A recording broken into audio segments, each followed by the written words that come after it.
Berapa banyak orang yang sakit? Ada seorang wanita yang datang dari Jerman divonis oleh dokter kanker payudara. Semoga Allah selamatkan ibu-ibu dari situ. Itu divonis oleh dokter, ini sudah nggak bisa, sudah sangat ganas, dan ini menurut medis kalau tidak salah itu kisahnya tinggal 2 minggu umurnya. Maka dia bilang sama suaminya, muslimah kebetulan dan muslim suaminya, tapi tinggal di Jerman. Dia bilang, saya ingin menghabiskan umur saya di Mekah aja. Ini sudah jelas dokter vonis 2 minggu, saya mau pergi ke sana. Suaminya ikutin, 3 hari urus visa, tiket segala, berangkat. Ringkas cerita, dari 14 hari waktu yang divonis oleh dokter, 3 hari sudah habis pengurusan visa dan proses berangkat sama 4 hari kurang lebih. Jadi sekarang tinggal 10 hari. Mulai dia masuk Masjid Haram setelah umrah, perempuan ini sudah nggak ada keinginan makan, dia duduk nangis saja depan haram. Dia nangisnya sebenarnya itu bukan minta disembuhin, dia percaya sama dokter. Dia cuma nangis dosanya yang pernah dia lakukan, dia menyesal kurangnya ibadahnya. Setelah 4 hari berjalan dari 10 hari sisa, dan ini dia akan tinggalkan Mekah hari ke 6 hari dari setelah, jadi tinggal 2 hari lagi.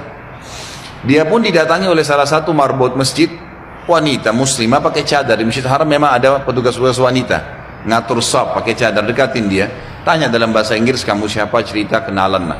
Kemudian diceritakanlah kisah dia. Si muslimah marbot masjid ini yang umurnya masih sangat muda tersenyum lalu berkata, wahai saudariku, kenapa kau begitu yakin dengan vonis dokter? Bukankah ada orang yang sehat juga mati? Bukankah juga ada orang yang sakit mati? Kalau ajal sudah datang, Allah SWT panggil pasti mati. Kamu ikhtiar apapun tetap sama. Tapi dalam agama kita dianjurkan ikhtiar. Coba di sini di Masjid Haram, selain doa yang kamu lakukan, kamu bisa minta disembuhkan. Ada air Zam-Zam yang dijanjikan oleh Nabi SAW, sebagaimana sabdanya, Zam-Zam liman syuribalah. Zam-Zam sesuai dengan niat orang yang meminumnya. Kenapa kau tidak coba minum Zam-Zam itu, berdoa sama Allah?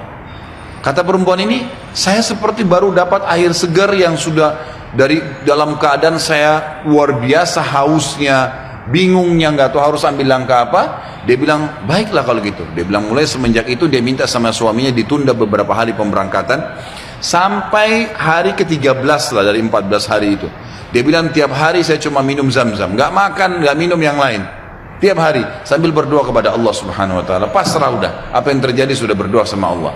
Hari ke-13 dari 14 hari itu dia pulang ke Jerman. Dari bandara langsung ke tempat dokter, telepon dokternya sudah siapin ruangan ICU, mau dicek segala macam dan seterusnya.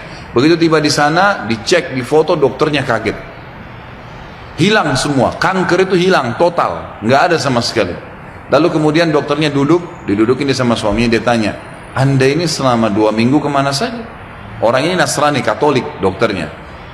Dan kebetulan dokter ini sudah lama mau masuk Islam. Hikmah-hikmah yang luar biasa terjadi. Maka dia mengatakan, dari mana Anda selama 2 minggu berobat ke siapa? Dokter siapa? Obat apa yang diminum?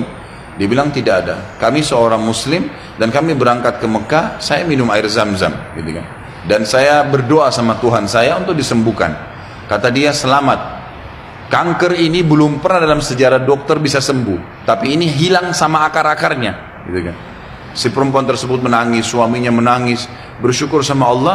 Yang anehnya, yang luar biasa pada saat itu, si dokter mengatakan, Bapak Ibu perlu tahu, dikeluarin Quran terjemahan dalam bahasa Jerman dari lacinya. Dia bilang, saya sudah pelajari Islam 10 tahun.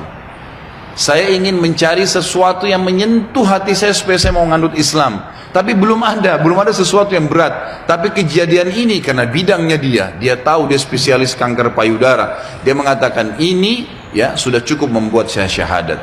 Maka dia syahadat lagi. Maka kita bisa lihat bagaimana keyakinan yang sedang kita bahas ini bukan main-main.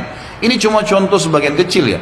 Terlalu banyak contoh yang seperti ini, terlalu banyak keajaiban-keajaiban yang luar biasa. Mudah-mudahan pada saat terlintas kisah apa saya akan sebutkan nanti. Tapi seperti itulah ya, yang bagian kecil daripada rububiyah yang sedang kita bahas.